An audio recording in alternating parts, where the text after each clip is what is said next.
મિત્રો, આજે હું એક હૃદયસ્પર્શી પ્રેરક વાર્તા લઈને આવ્યો છું। આ વાર્તા દ્વારા આપણે જાણીશું કે દરેક મુશ્કેલી, દરેક નિષ્ફળતા આપણને કંઈક ને કંઈક શીખવે છે।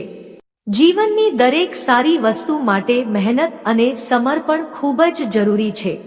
આ એક હૃદયસ્પર્શી અને પ્રેરક વાર્તા છે જે આપણને શીખવે છે કે સાચી સફળતાનું રહસ્ય આત્મવિશ્વાસ, સકારાત્મક વિચાર અને અથાગ પ્રયત્નોમાં રહેલું છે। ચાલો આ સફળતાની વાર્તા શરૂ કરીએ અને તમારા જીવનને નવી ઊંચાઈઓ તરફ વાળીએ। બે ભાઈઓ હતા।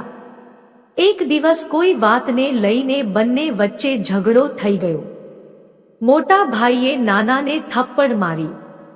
નાના ભાઈએ રેતીમાં આ લખ્યું કે આજે મારા મોટા ભાઈએ મને થપ્પડ મારી। થોડા દિવસો પછી બંને ભાઈઓ દરિયા કિનારે ફરવા જાય છે। નાનો ભાઈ પાણીના મોજાથી અથડાય છે। તેને તરવું પણ આવડતું ન હતું। તે ડૂબવા લાગ્યો। તેના મોટા ભાઈએ કોઈક રીતે તેને ડૂબતા બચાવ્યો।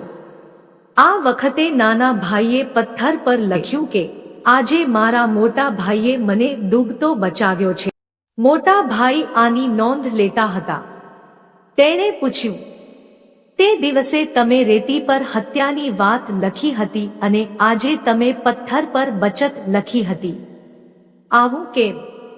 નાનો ભાઈ કહે છે, ભાઈ, મેં તે દિવસે રેતી પર થપ્પડ મારવા વિશે જે કહ્યું તે મેં લખ્યું કારણ કે થોડા સમયમાં તે પવનના ઝાપટાથી તેમજ મારા હૃદય અને મગજમાંથી ભૂંસી જશે। પરંતુ આજે જ્યારે તમે કોઈક રીતે મારો જીવ બચાવ્યો ત્યારે મેં તે પથ્થર પર લખી દીધું કારણ કે પથ્થર પર જે લખ્યું છે તે આસાનીથી ભૂંસી શકાશે નહીં અને હું આ હંમેશા યાદ રાખીશ। હું હંમેશા મારા હૃદયમાં યાદ રાખીશ કે તે મને એકવાર ડૂબતો બચાવ્યો હતો। મિત્રો, લોકોની ખરાબ બાબતોને તમારી અંદર ન આવવા દો, પછી ભલે તે ગમે તેટલા ખરાબ હોય, પરંતુ તેમની સારીતાને યાદ કરો અને તેના પર કાર્ય કરો।